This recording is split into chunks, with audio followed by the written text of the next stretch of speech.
This is Still Enrolled. And welcome on into the latest edition of Still Enrolled, a Big Ten football podcast. As always, Ryan Hickey, and back from the Final Four, the Frozen Four, is one Brian Tripp. We got ourselves a great pod for you this week.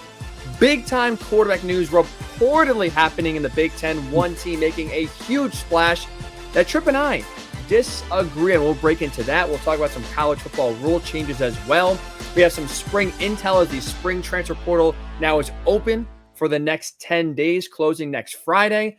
And a legend, a true icon of the game in college football, is calling it a career. We will pay our respects to one Lee Corso. So we got a great show lined up for you. And Tripp, it is great. Now, you had an awesome opportunity last week, the Frozen Four, but selfishly, it is great to see you again, man. What's going on?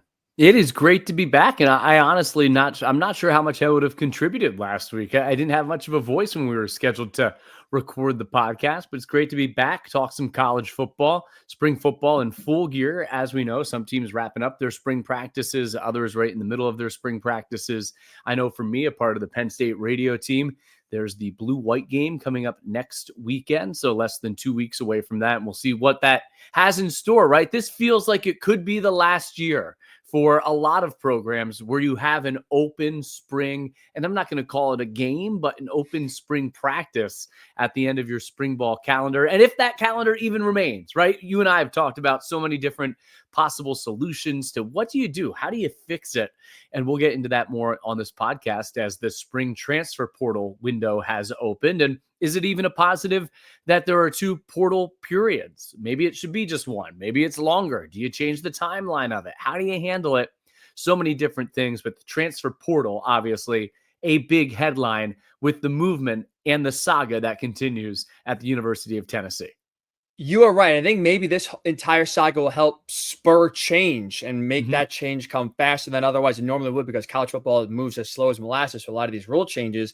But maybe now they have no choice but to force their hand. Is like you said, the biggest story in all of college football right now is the saga and the future of former now Tennessee quarterback Nico Iamaleava, who was at Tennessee, who was making about $2.2 million there reportedly. Wanted a pay raise in the neighborhood of $4 million, almost double his pay that he was getting. Tennessee said, no way, Jose, you're out of here. Now he's in the transfer portal. There's been a lot of movement, a lot of discussion here. So we are recording this on Thursday morning. The latest intel, the latest report we have on the future of Nico Iamaleava, according to The Athletic, is that Nico is planning on transferring to the Big Ten, specifically going back home now to UCLA. Now, it's not official.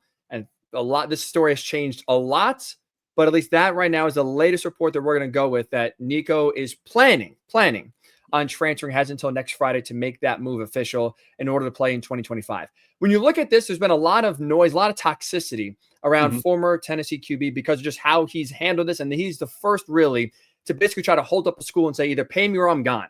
That's turned off a lot of schools. With that said, I totally disagree with how he's handled this and really how his father has handled this entire situation. With that said, though, Tripp, I think UCLA made a good move here.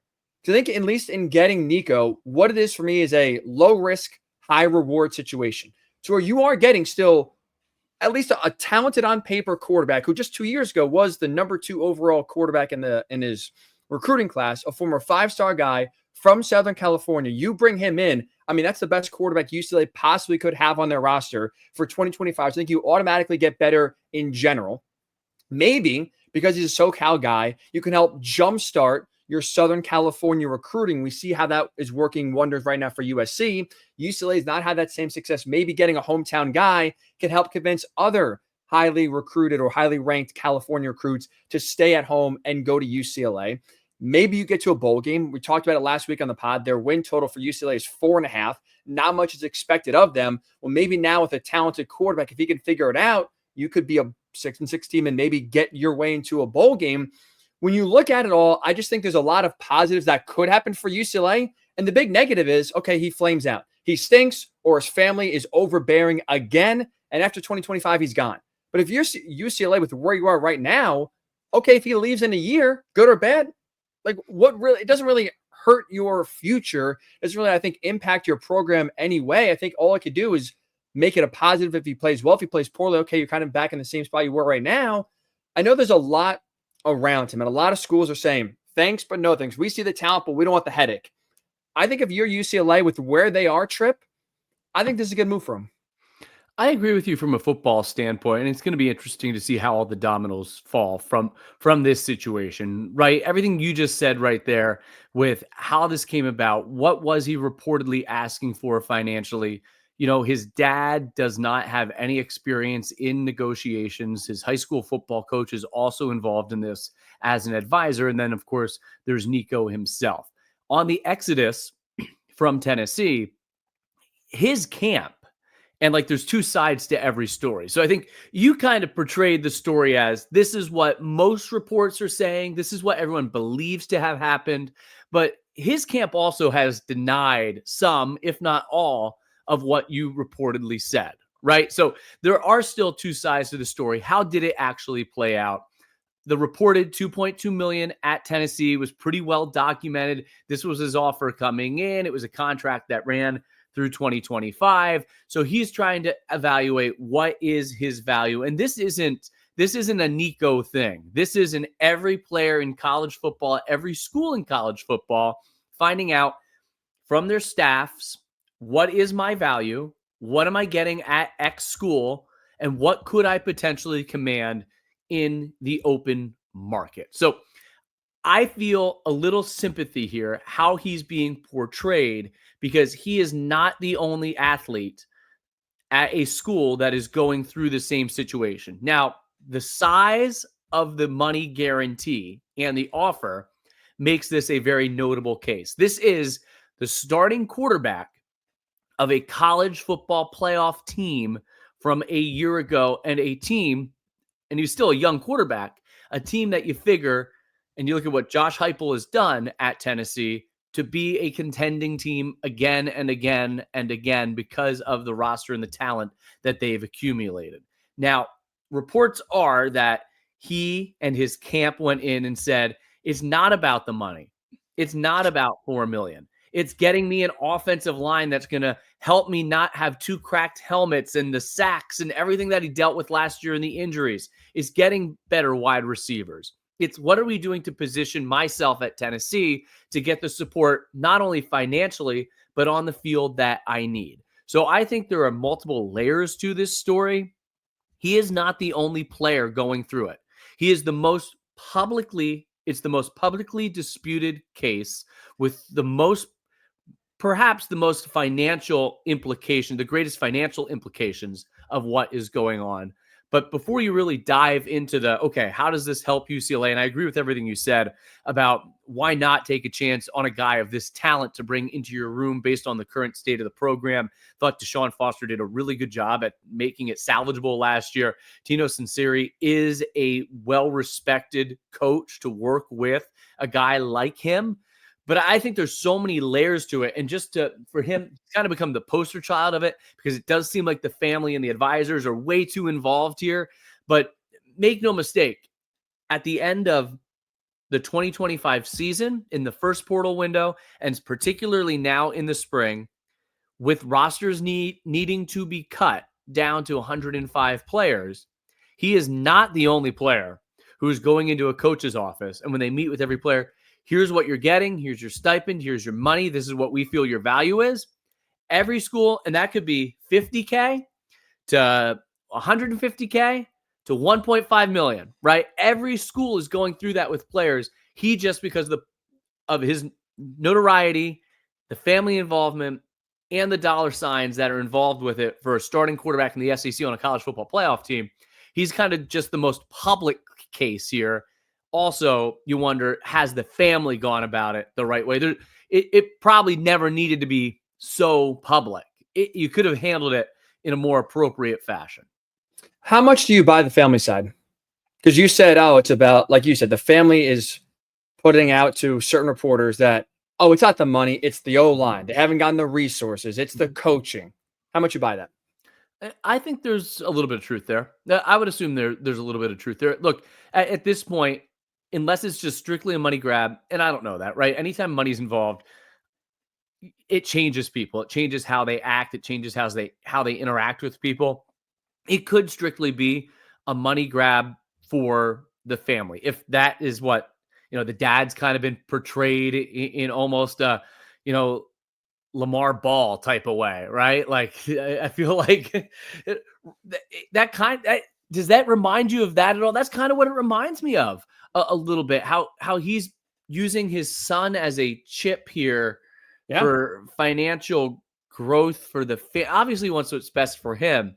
So I think there's probably some truth to what the family's putting out there, though, because I can't imagine, if you look at him and the baggage that comes with him now, as you position from a PR standpoint for wherever this next destination is, assuming it's UCLA, but then for what are pro aspirations, it's a quarterback that's starting on a college football playoff team.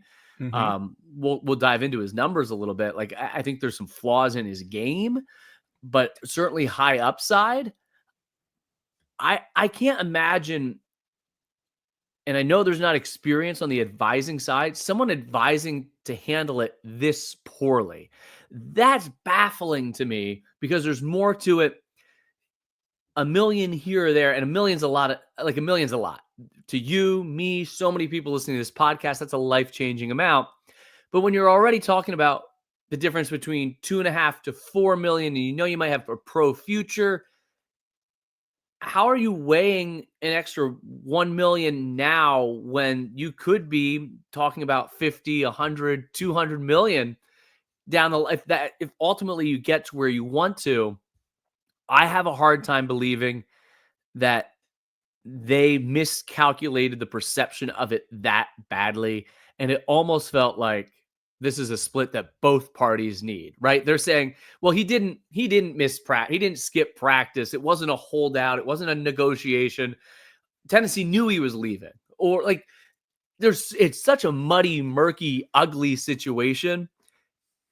But I don't think, again, he's the face of this. This is not the only I can guarantee you, and I know, this is not the only guy that's doing this. It's just the most public one. And I think he will not be the last either, for sure. It's like there's no rule preventing this from happening. Everything he's doing is well within his right to do. I just look at it as strictly, I think this is 100% a money grab. I just don't see, there's no way you can sell me, if you're Nico Iamaleava's family, that this move is more about fit, scheme, and pro aspirations versus trying to get the biggest bag possible. Like you just said, you made the college football playoff last year with Tennessee. We've seen other quarterbacks and Hendon Hooker and Joe Milton get drafted from that offense that Josh Heupel has run, neither which have the recruiting background and hype that Nico Iamaleava had.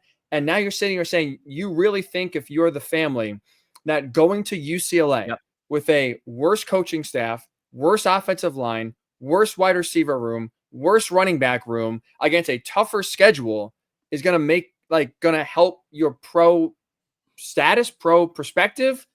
I can't see that being the plan, the idea. And I think also the reason why you're seeing him, frankly, end up at UCLA is because no program that truly has real aspirations in 2025 wants to bring the baggage along.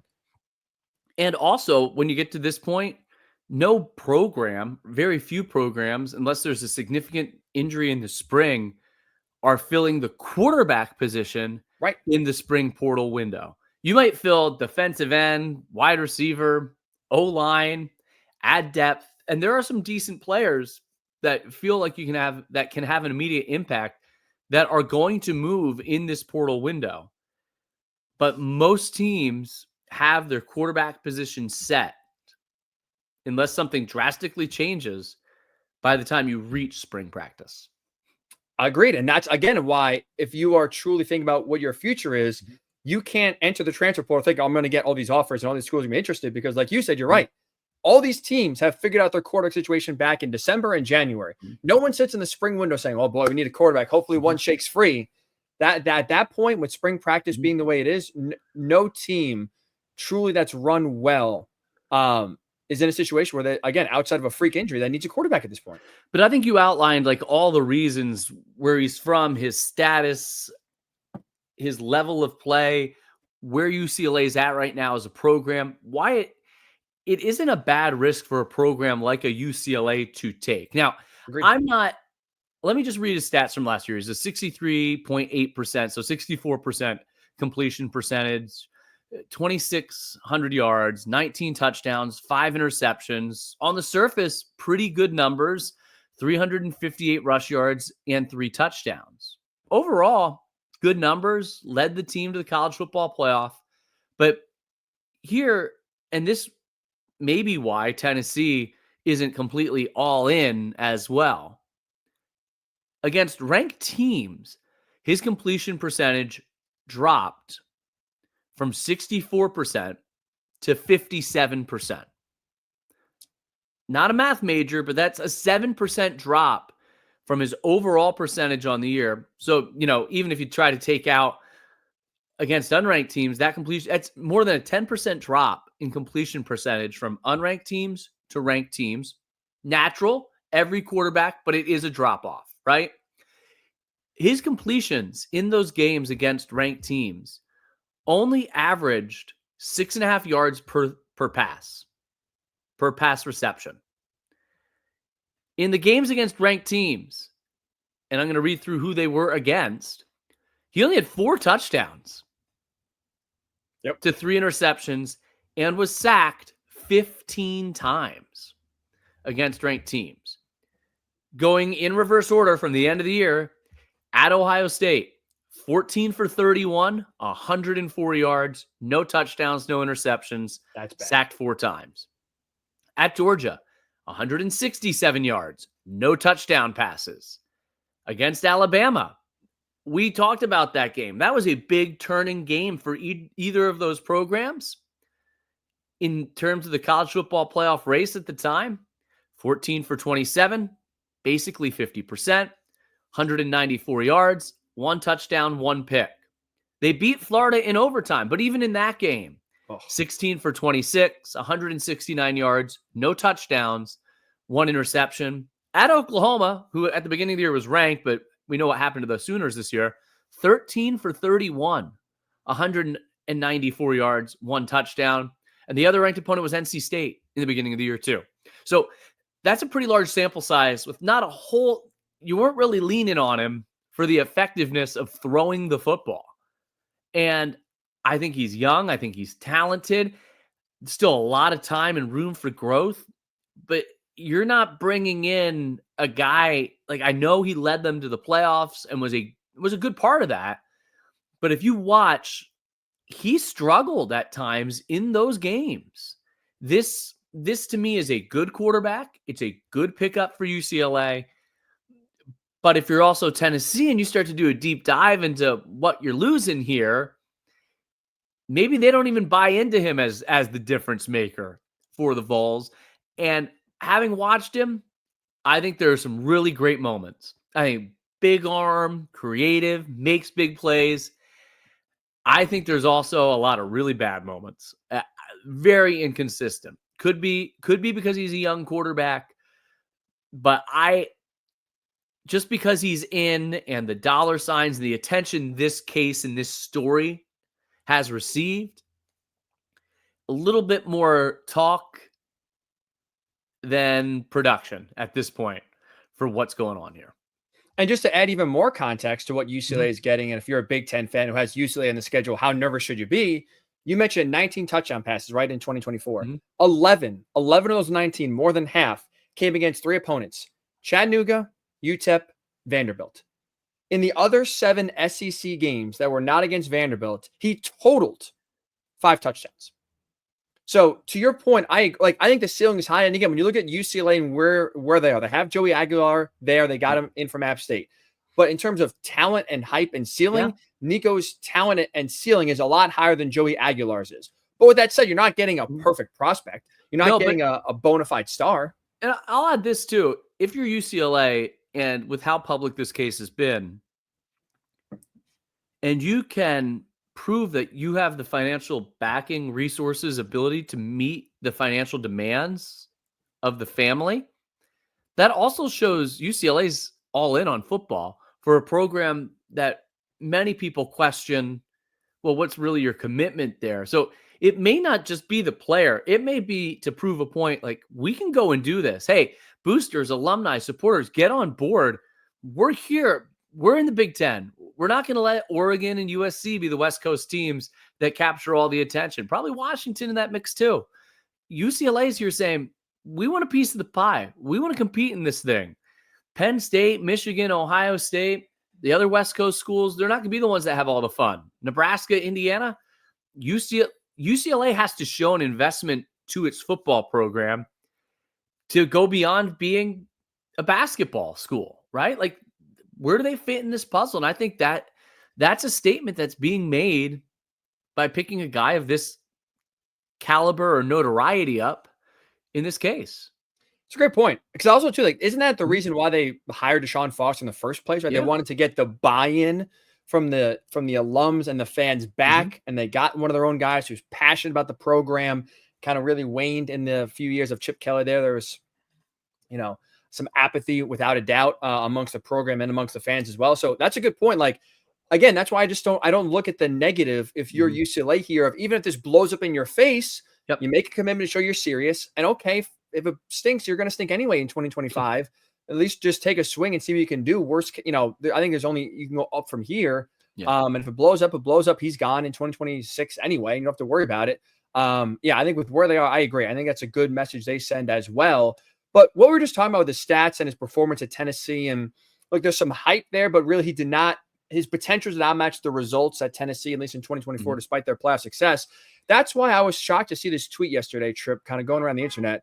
For one, Pete Futek. I like Pete a lot. He's a very good college football reporter, but he tweeted this last night, quote, whispering in parentheses, UCLA might have the best quarterback in the Big Ten, then in parentheses, ducks for cover. Again, I think there's hype there. I think when you look at UCLA, this is their best option in 2025. But I'll play a little game with it, Chip, because I couldn't believe it. But maybe it's just me. Maybe I'm the idiot here in terms of not giving Nico the credit he deserves.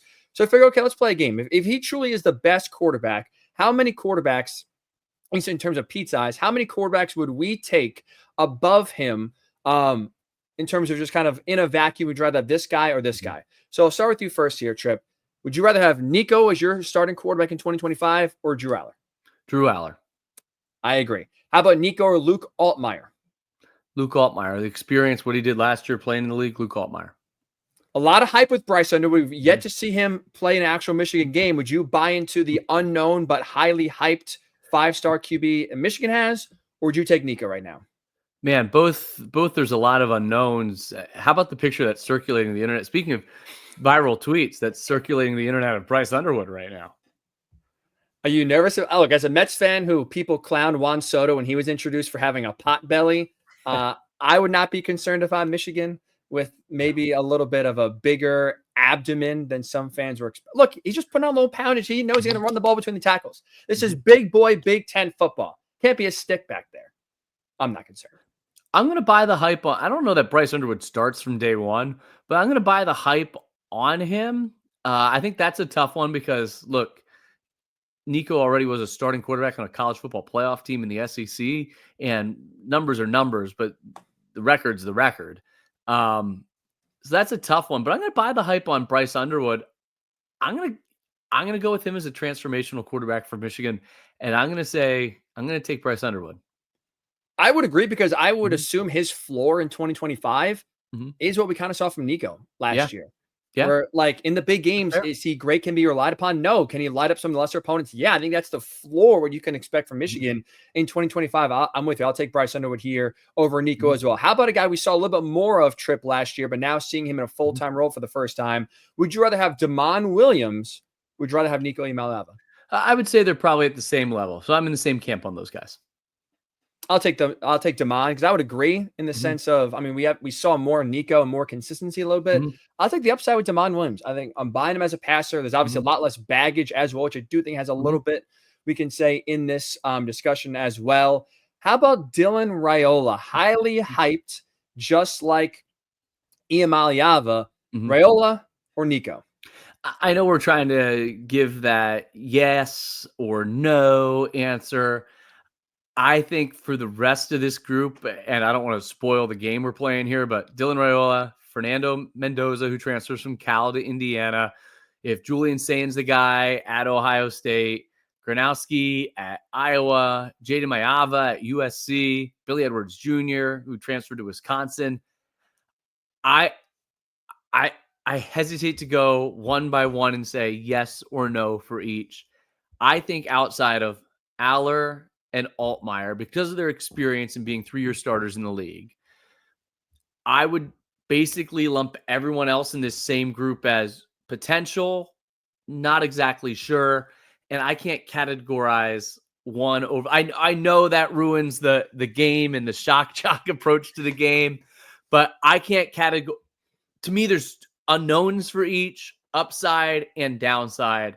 That's how I view Nico and UCLA. And that, like, even Bryce Underwood, I'm just going to lean that way, but that's a hunch. Everything else would be just a hunch.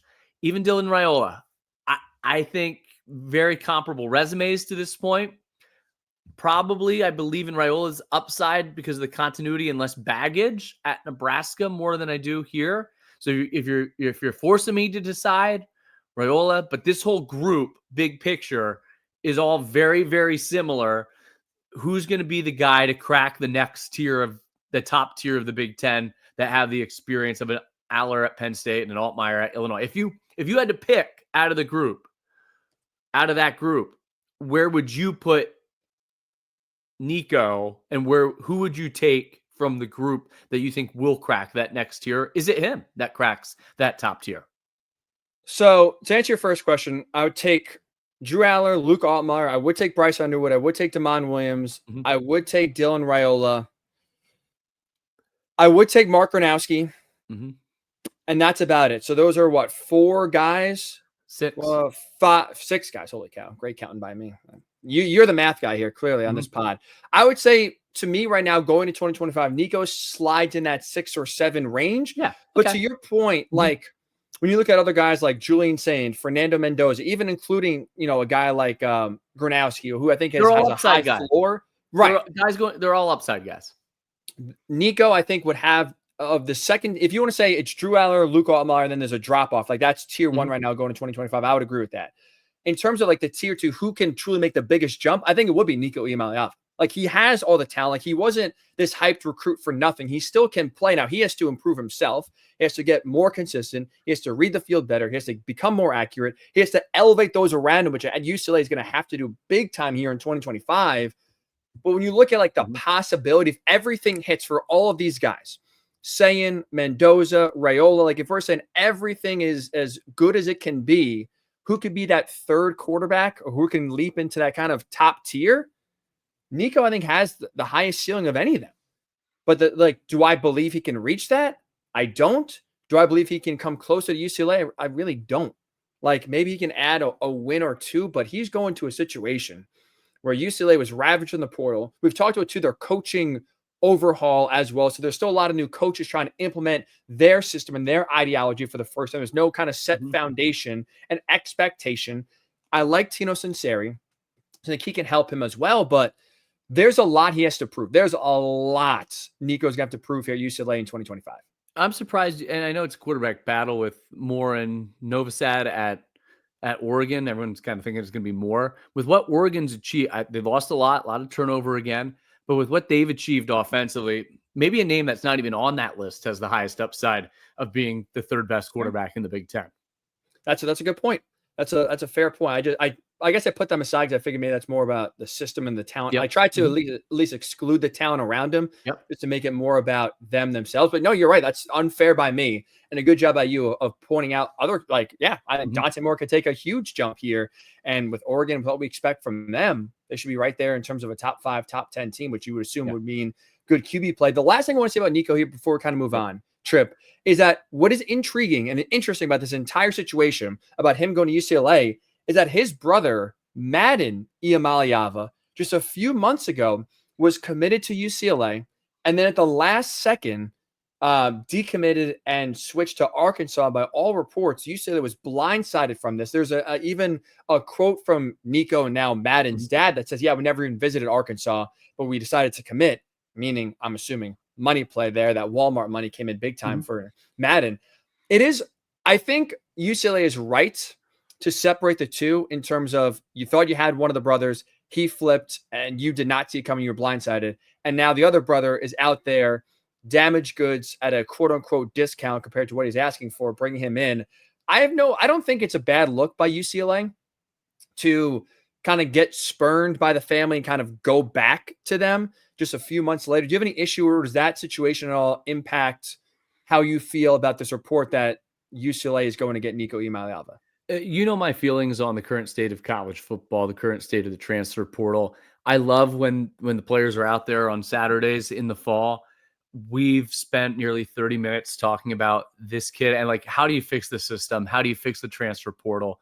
How do you make it where it's more about the sport? I'm not denying that players deserve in this revenue share era and NIL era. I'm not saying they shouldn't be paid or anything like that. But what happened to the value of going to a school and getting an education and all this movement? And like, I get why coaches are getting out of coaching in college. I get why some fans are turned off to the sport.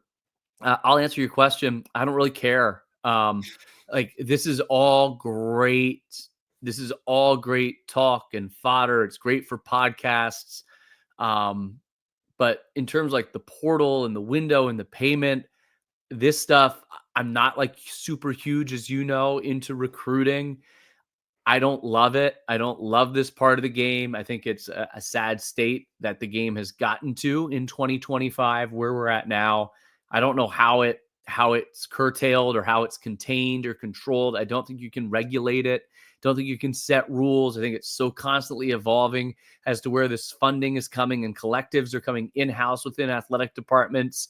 And now you're going to have a roster limit of 105 players. So schools currently have players entering the portal that typically wouldn't be portal players.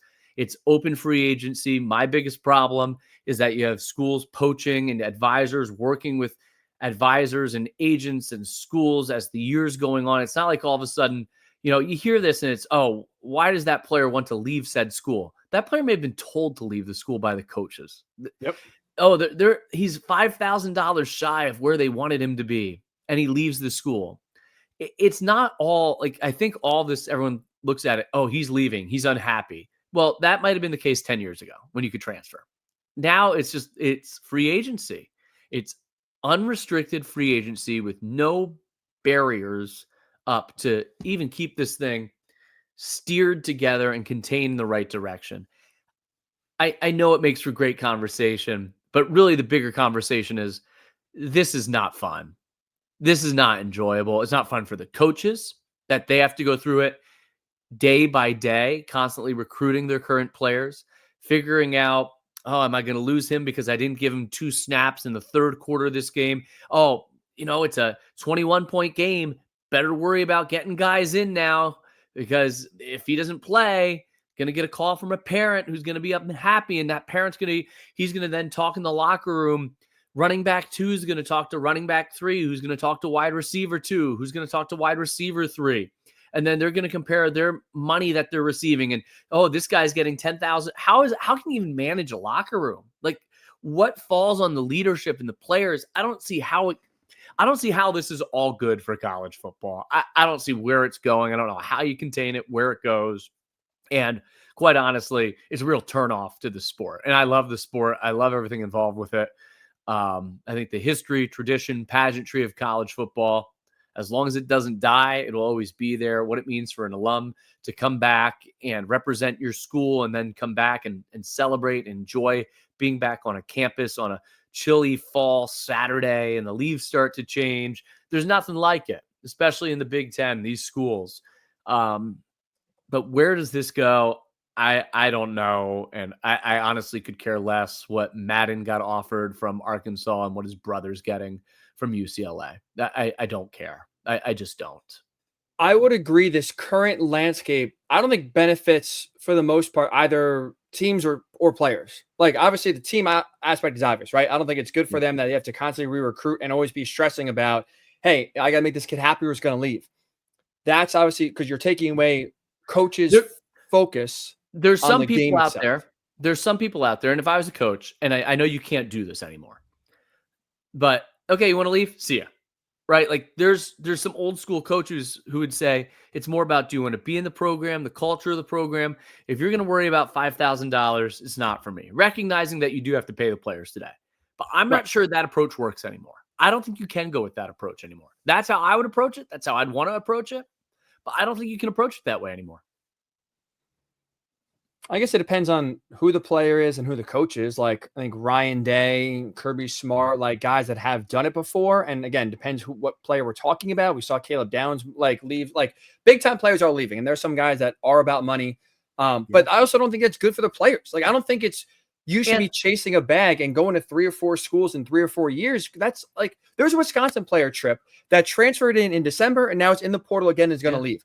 That like it's not good. It's not forget about the school. It's not and the fans. It's not good for the player themselves if you have this freedom to leave whenever you want when you don't learn how to fight through adversity. You don't learn how to improve. Like, hey, you're second string. Maybe you're second string for a reason. Maybe you can't do this or this or this. But you're going to leave not because or you're going to leave because you think you're just getting unfairly targeted. So you're going to go to another school you can play, but you're not going to learn that, improve that weakness because you don't think you have a weakness in your own game. You're not developing kids. I think it hurts their NFL prospectus as well. Yeah, sorry, I didn't mean to interrupt, but I think it's unfair to categorize everyone as being that way. I think there's still it might still be the majority that aren't. It might still be the majority that aren't. But that example you're talking about with Wisconsin's the tight end, Kevin Koisel, who re-entered. He had 94 catches last year, 8 touchdowns at Ball State. Had a great year playing in the MAC. The MAC produced some great tight ends, right? Harold Fannin from Bowling Green last season. But I get it in the day and age of, okay, I'm going to go here. The coach leaves, position coach leaves, and you want to go. I don't see how it's good for the sport. Again, I do think it is unfair to categorize everyone as feeling that way, acting that way, doing that way. You're right with the NFL. How does it translate and what does it mean? It's sloppy. It's sloppy. It's uncomfortable. I don't know how you fix it. I don't know if you fix it. I have an idea for you. Let me run this by you here. What about players signing contracts with schools? So on top of an NIL deal, that's inevitable. Where if you are in this instance, let's just use Nico Iamaleava. Tennessee signed to that big NIL deal. Well, not only are you now signed to that collective and that deal, but you are now also signing with Tennessee for whatever the time period may be. You want to sign a 2-year deal, then reassess a 3-year deal, whatever. But you sign that contract and you are then committed to that school for however long you sign the deal, 2, 3, 4 years. And maybe there's a clause where, yes, if the coach leaves, you can transfer and leave. There's some out clauses in there. But for the most part, you sign up, you're playing here, and there's really not much you can do to leave. I think that could help bring some stability to the game. I think help both teams and players as well. I would agree the Wild West of basically leaving whenever you want, holding schools up for however amount of money you want and prioritizing different things is not good for the players or the overall health of the sport. I think that's the only solution I have, Trip, is contracts to where forget about, because there's really right now, there's nothing holding a kid to a school. You sign the national letter of intent. That isn't really that right now or is as valuable as the piece of paper it's written on. Clearly NIL contracts, again, you're doing a service to a certain organization, but that doesn't, depending on the writing, doesn't mean you're obligated to say at that school. I think contracts with schools is the answer. And then that ultimately means they're professional or paid, or they are. I'm not. But even before they got paid, Trip, because you work closely with the football team. These guys are full-time football players. I'm saying it's football first.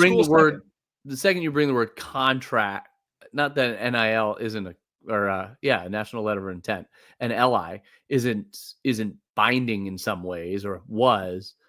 But I think once you start bringing the word contract and a financial incentive to a contract, then you start going down a murky road of employee, and then you're going to have, that can open up of employees of the school. That's different, though. Why are we pretending they're not? Then you're going to end up in courts again. It's just, I agree. I think it's where it's going. I think it's where it's heading. But then you're going to start getting the unionization and the contract and that's all. But are we here in part because they just kicked the can down the road? They said it's never players are never getting paid. It's never going to happen, never going to happen, never going to happen. But then the NCAA got forced to basically say, what was it, July 15th or whatever it was? Well, now they're getting paid. They had no infrastructure, nothing, no plan in place. And that's why we're sitting here, 3-4 years later in the wild west of college athletics with no rules and basically all the power going from the coaches and the schools to now all the power being held by the players. There had the sports health, the future has to be like all professional leagues in the middle. Teams and coaches have some control. Players have some control and freedom as well. There is a middle ground here. And what I don't get is it seems inevitable that we're going to get there. And the longer they delay and longer they push us off, the worse I think it's going to be. I just don't understand why this is not happening sooner. A conversation we could keep having and go on for hours and hours in podcast. And I know we will continue on podcast, but you wanted to get into some recruiting news and updates at portal. How appropriate. Portal news and updates. Because as you mentioned, here's recording this on Thursday. The transfer portal opened on Wednesday. The spring portal window for 10 days is open and runs through next Friday, April 25th. Rosters are now limited to 105 players. So again, whether it's players leaving because they're going to get cut, players leaving for better opportunity, whatever it may be, there are a few Big Ten schools that will be active a little bit here in the spring portal that I just want to highlight really fast. First one trip is Wisconsin. And this is almost out of necessity versus luxury. Unfortunately, we found out earlier this week, their starting left tackle, Kevin Haywood, tore his ACL in spring practice. He's going to miss all of 2025, unfortunately, that injury. So I think now, timing-wise, you have to expect, if you're Wisconsin, to go out in the portal, see what tackles are out there. Now, he's a right tackle, so I'm not sure if this is going to work if you don't slide someone over, but Virginia right tackle Blake Steen has entered the portal. He has been a stalwart for the Cavaliers last year, allowed just one sack. Brother of, was it Tyler, right? Tyler Steen on the Eagles. So you know that family pretty well. But that's a guy I think maybe keep your eye on if you're a Wisconsin player, a Wisconsin fan, that they should be active in terms of getting their left tackle at some point in the portal here. And as you mentioned, Kevin Keisel in the portal again. After just getting there, barely unpacking his bags, and Madison is now in the portal, and maybe now tight end is also going to be a position of need for the Badgers here in the spring portal. One thing I want to say quickly, Chip, before we kind of go a little bit further, the spring portals, there are not that many talented marquee players. If your team has a hole, for the most part, you're not filling it with a stud. This is, I would categorize it generally, depth players. Because again, kind of we talked about, if you're any player worth your salt for the most part, and you're planning on transferring, you do that in December and January.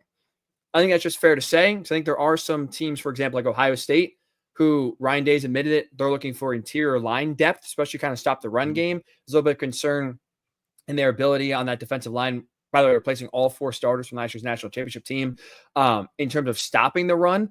And so that's one where I expect, if you're an Ohio State fan, to see the Buckeyes active in terms of trying to get some defensive linemen to bolster the depth and maybe find a guy or two that could play some significant snaps next year. And if you're Purdue, Barry Odom said it last week, and I think he's going to hold true to it. He was asked, and I'll read you the quote here. He was asked about the quarterbacks. He had 4 quarterbacks on the roster last week, and he was asked, hey, do you think the starter is one of those 4 guys? And he responded by saying, quote, can we play winning football with any of those 4 QBs? I don't know that, which is a nice way of saying no. So expect Purdue to try to find a quarterback here in this transfer portal. Also, offensive line and linebacker depth here as well, I think will be 2 things that they're going to prioritize. And then finally, here's a shock trip. Not finally here, but here's maybe the biggest storyline in terms of the Big Ten, in terms of players leaving. Because everything we're talking about for the most part is players coming in and what school could try to target a certain position. But how about this? Reigning Cheez-It Citrus Bowl MVP running back Josh McCray of Illinois has entered the portal. 609 yards he tied last year for the Illini, 10 touchdowns. And now he's in the portal. I thought this is interesting for Brett Bielema, who said this to the media on Tuesday, speaking of the McCray transfer. Quote, I know a lot of people have opinions on it, but I wasn't shocked at what yesterday was, speaking of McCray during the portal. We've prepared for that moment. Josh is a very accomplished player. I don't know if we'll do much in the running back room. We've got such a talented room coming back. He saw himself as the backup running back, and I couldn't change his opinion at all. I bring that up and read that quote to say, well, it is, I at least was surprised that Josh McCray entered the portal.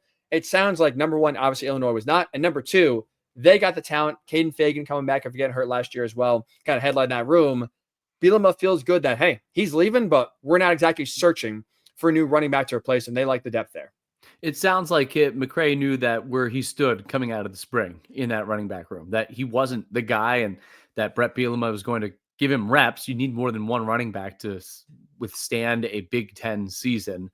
And to your point, your bigger point, what type of player can you get in the spring portal? There's still some real difference makers out there. Like one of the guys Ohio State's going after is UNC edge rusher Bo Atkinson, who's visiting Ohio State and Georgia. ESPN had him ranked, I think, as one of the top 5 players in the spring portal window. And I think, look, I'm not going to say tampering occurs, but tampering occurs. Like players will go into the portal knowing they have a landing spot. So while, yes, most movement, higher profile players occurs in the winter window, if you see some surprises, it's either because they weren't offered a roster spot back, they didn't like how much money they were told they were going to make in 2025, or they knew they had a better home. So I think it's changed where the perception of not being able to get a good player in the spring probably isn't true. Are you going to see a starting quarterback move a whole lot? No, but there are definitely some teams that get through it, realize we have a hole, and players who feel like they can enhance either their stock, their role, or the program they play with that will consider making those moves. I would think you'll see, like Syracuse had a big wide receiver enter the portal. I think Louisville had a big wide receiver enter the portal the other day. You'll see players from schools that are mid-tier programs enter the portal, and those players will all end up at SEC, Big 10, Big 12, ACC powers. I agree with the notion that, a lot of these guys jumping into the portal have an idea of where they're going. It's more rare than common that guys jump into the portal with no idea what their market looks like and no idea who'd be interested in them. That yes, I would 100% agree with that. 2 more quick notes here before we wrap up some spring portal window here. Lee says the portal just opened up on Wednesday. Maryland, tough loss to them. Their starting linebacker, Caleb Wheatland, jump into the portal, loss. He led the team in sacks last year. Now, Maryland does have some kind of similar, maybe McCray a little bit at Illinois, where Maryland does have a good linebacking room. The problem and maybe the concern is a lot of those talented guys are inexperienced, highly recruited guys, highly ranked guys, but few have done so, at least proven it on the college level yet. But Wheatland is a guy that maybe like McCray, Tripp, believes there's some promise here. Maybe a lot of guys haven't shown it, but I could get squeezed out of some playing time because those guys behind me are nipping at my heels, and maybe I'd rather go to a safer place where I don't have much competition behind me versus staying and getting supplanted. And then speaking of linebacker depth, I expect Oregon to be active trying to find a linebacker. They have 2 good ones in Bryce Betcher and Devin Jackson, but really behind them, there's no other experienced linebackers behind them. And that's one where Oregon's pretty set. They have a pretty good roster. Now you're talking about depth and trying to improve that competition behind the starting 11 on defense. Expect Oregon to look for a linebacker or 2 here. So those are some teams that we expect to be active in the spring portal window.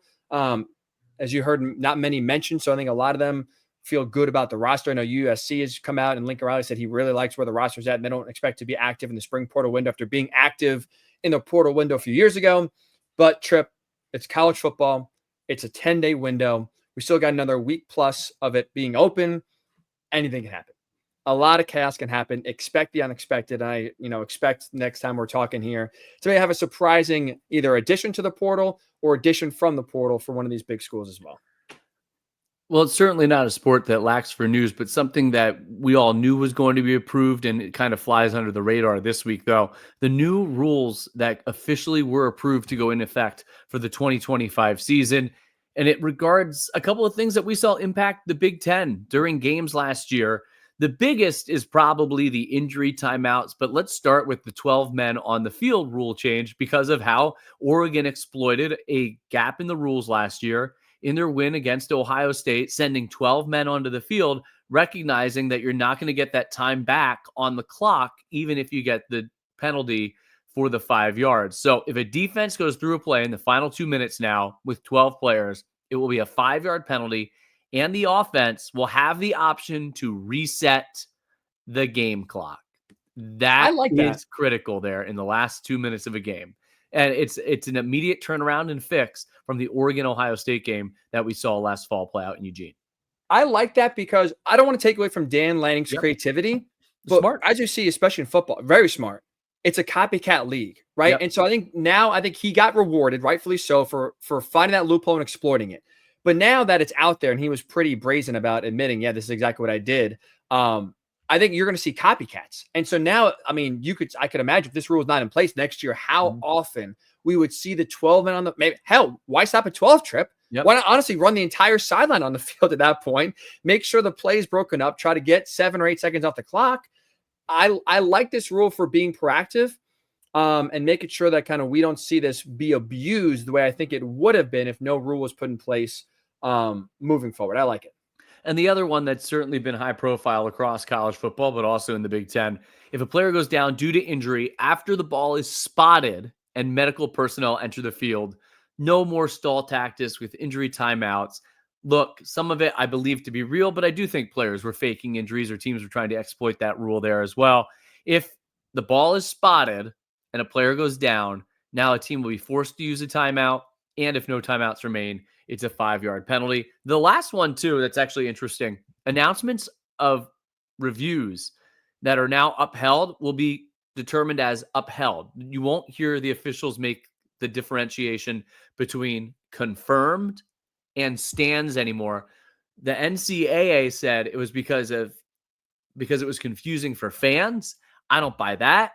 I think they didn't want to leave themselves susceptible to complaints from coaches, fans, and administrators. But now they won't differentiate between the stands, which is usually we're not sure, we're just going with it. The confirmed, we can visually see it. All calls now will just be upheld. I like the differentiation. Yeah. I'm with you. I don't know how many fans were actually confused. Lazy and cheap. No, it's a lazy, cheap way to get out of trying to make the call and leaving yourself susceptible to blame. That's a fair point. Yeah. That's a fair point.